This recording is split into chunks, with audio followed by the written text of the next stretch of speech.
Olá, seja bem-vindo a mais um encontro nosso no 7 às 7, 7 minutos às 7 da noite. Hoje nós vamos ver como que a soberania de Deus e a responsabilidade humana, os temas que nós vimos nos 2 dias anteriores, elas se harmonizam, elas atuam juntos, como a palavra de Deus explica isso.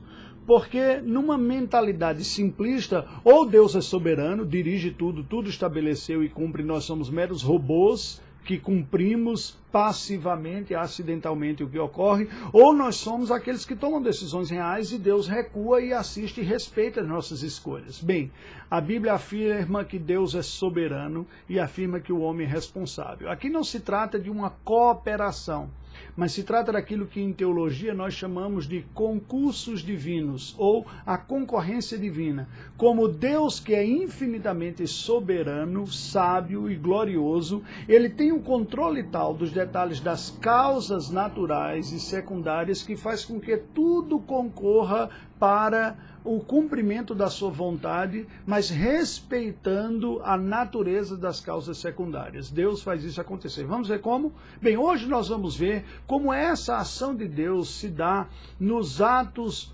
bons, tanto dos crentes quanto dos incrédulos. Vejamos primeiro, começando com os crentes, aqueles que são parte do povo de Deus. Você pode dizer, isso é mais fácil de entender, não é? A ação boa de Deus agindo nos homens que foram regenerados é tranquilo. Mas vamos ver como a Bíblia fala em Levítico 20, versículos 7 e 8. Portanto, santificai-vos e sede santos, pois eu sou o Senhor vosso Deus. Versículo 7. Claramente falando da responsabilidade humana de santificar-se, de ser santo. Agora olha o que diz o versículo 8.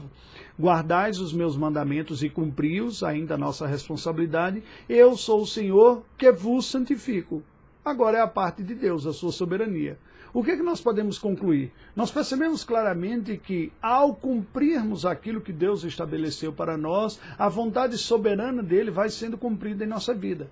Esta verdade está sendo descrita na Bíblia o tempo todo. Olha o Senhor Jesus falando em João capítulo 6, versículos 37 e 44. Nos diz assim: todo aquele que o Pai me dá, ação de Deus, soberania de Deus, esse virá a mim. Ação humana, as pessoas vão a Cristo pela fé.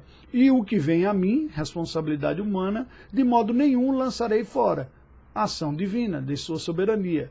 Ou seja, se alguém vai a Cristo, não precisa temer que perderá a salvação, porque Cristo garante que segurará. E alguém só foi a Cristo porque, diz o versículo 44, ninguém pode vir a mim se o Pai que me enviou não o trouxer, e eu ressuscitarei no último dia. Ou seja, Deus é soberano em trazer as pessoas à fé e os homens são responsáveis em crer em Cristo e ir até Ele. Uma coisa não elimina a outra. Filipenses capítulo 2, versículos 12 e 13 nos diz assim: assim, pois, amados meus, como sempre obedecestes não só na minha presença, mas muito mais agora na minha ausência, desenvolvei a vossa salvação com temor e tremor, responsabilidade humana. Mas diz o versículo 13, porque Deus é quem efetua em vós tanto o querer como o realizar segundo a sua boa vontade, soberania divina. Ou seja, o homem na sua responsabilidade da santificação, ele cumpre o propósito soberanamente estabelecido por Deus para a sua santificação. Assim funciona. Mas veja que essa ação boa de Deus, nos atos bons, não está apenas nos crentes, mas ela está também nos incrédulos. O segundo livro de Crônicas termina falando uma ação, uma palavra profética sobre um rei pagão que viria no futuro. E nos diz assim o texto sagrado em 2 Crônicas 36, versículos 22 e 23. Porém, no primeiro ano de Ciro, rei da Pérsia, para que se cumprisse a palavra do Senhor por boca de Jeremias, despertou o Senhor o espírito de Ciro, ação soberana de Deus, rei da Pérsia, o qual fez passar pregão por todo o seu reino, como também por escrito, dizendo, assim de Ciro, rei da Pérsia, o Senhor, o Deus dos céus, me deu todos os reinos da terra e me encarregou de lhe edificar uma casa em Jerusalém que está em Judá. Quem entre vós é de todo o seu povo, que suba e o Senhor, seu Deus, seja com ele. Ou seja, Ciro toma decisões como imperador, administrativas, mas ao fazer isso estava cumprindo o propósito soberano de Deus, para o qual Deus mesmo lhe despertou. O texto bíblico faz referência à profecia anterior, dada muito antes pelo profeta Isaías, ainda na época que o reino de Judá existia, não tinha havido cativeiro ainda, portanto, mais de décadas antes, mais de 70 anos antes. Nos diz Isaías 44, versículo 28, diz o Senhor: que digo de Ciro, ele é meu pastor e cumprirá tudo o que me apraz. Que digo também de Jerusalém, será edificada e do templo será fundado. Ou seja, Ciro agiu numa nova política diplomática diferente daquela babilônica. A política diplomática da Pérsia foi mais tolerante e até mesmo financia e facilita a condição para que o povo hebreu volte à terra prometida. Foi uma jogada política e ele até teve consciência de que estava fazendo isso em harmonia com a vontade de Deus. Mas nem sempre ocorre assim da pessoa ter a consciência. Ele agiu baseado numa estrutura, numa nova diplomacia política, mas ao fazer isso, cumpriu a vontade designada por Deus.